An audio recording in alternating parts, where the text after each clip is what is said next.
Hi everyone, it's Crystal here of Homesteading Vancouver Island. It's early March and I'm here and I've collected some eggs from our chickens. These are all fertilized eggs. We have a rooster with our hens, so these all should be fertilized. So I've collected 15 assorted colored eggs here, and I have my little incubator which will incubate up to 15 eggs. So we're going to clean these eggs up just a little bit. Not going to fully wash them. I'm just going to try and brush off any dirt or grass that's on them or straw. And then we're going to get them into the incubator and get the incubation going. Okay, so I've just finished giving these a little bit of a rinse underwater and getting all the dirt off. So I didn't use soap or anything like that, but they are clean now. Probably some of the bloom is off of them now, but at least there's no dirt or hopefully bacteria on them. Okay, so these are all clean. I've dried them with a paper towel and now I'm going to label them. Okay, so I have a list here of my 15 eggs and the colors, and I'm going to assign each egg a number from 1 to 15 so that I can easily keep track of which eggs are doing what. So I'm using a pencil. You don't want to use anything like a Sharpie or anything that can permeate the shell and get into the egg. So a pencil works fine. So I'm just going to put a number 1 on this one. And at the same time, I'm going to mark an X on one side. And I'm going to spin it and I'm going to put an O on the other side. And that's going to assist me when I start turning the eggs 3 times a day. I'm going to manually turn the eggs. I'm not going to use that automatic function in my incubator just because I don't have the room to put the rollers and things in there. So number, then an X and an O. So we'll move on to number 2.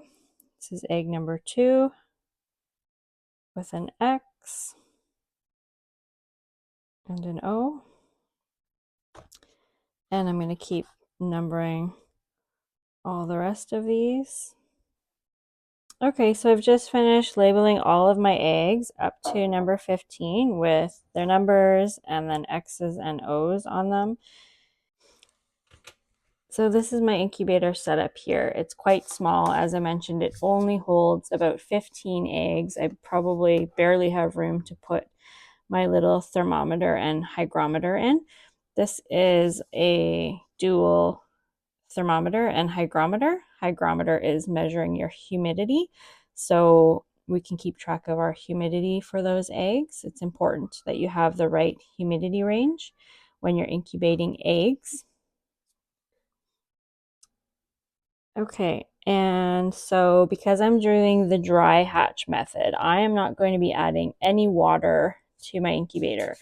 I'm going to be relying on the humidity in the air and in the room and inside the incubator to keep these eggs humid enough. So as long as your humidity meter is between 15 to 30 or more percent humidity, if it's below 15, then you have to add water. If it's above 15, that should be adequate for incubating your eggs in the first part of incubation. So when I did a test previously, without adding water, I was at 39% humidity inside this incubator when it's at the 38 degrees Celsius range for incubating. So I'm going to continue with that method that I've tried before. We're going to do a dry hatch method. So I'm going to get the eggs ready to put in. Okay, so I'm here in the room where I'm setting up the incubator, and I've plugged it in, and I'm going to put the eggs into the incubator now. And I've just brought them down in egg cartons.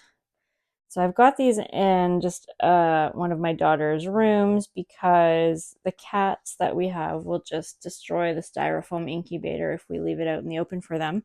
Just want to show you again the thermometer and humidity meter. that I'm going to be keeping inside here just to keep track of the temperature and the humidity. And hopefully I have room for all 15 eggs in here. It's pretty tight. So let's just give it a try. So because we're going to be turning these eggs 3 times a day, you can turn them 3 to 5 times a day, but it's really important that you do turn them. I'm going to be placing them with the X up to start.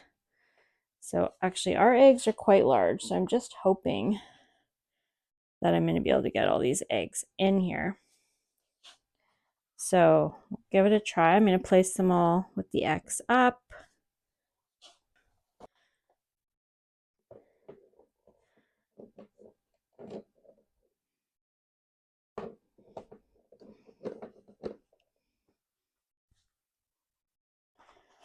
Okay, are we going to be able to do it? Let's just take this out for a minute and see. We might have to adjust where that is going to go. Okay. All right, so it's pretty tight. So let's just see. This one just might have to sit on top even. I don't know if we necessarily want it sitting on top of the eggs, but let's just see if I can sit it over to the side a little bit. Try to have it. It might just have to be like that. I think that's the best it's going to get. So I'm going to put the lid on, just being careful of the cord. Put it the right way.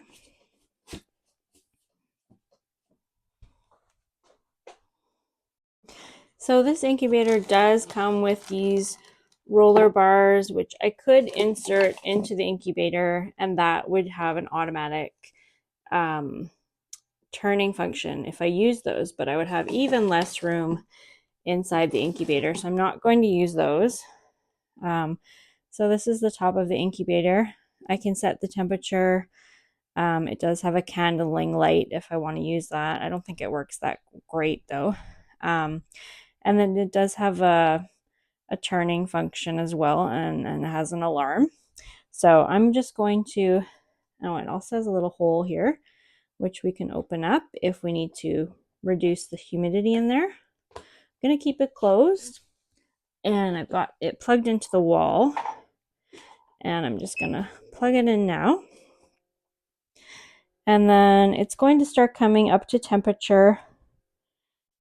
So you can see right now it's reading 20.9 degrees Celsius. And our set point is 38 degrees Celsius for incubating. So this incubator will slowly come up to temperature over the next few minutes. And then really we don't have to do anything until we turn the eggs, probably later on. So because it's the first day, I might not turn the eggs 3 times.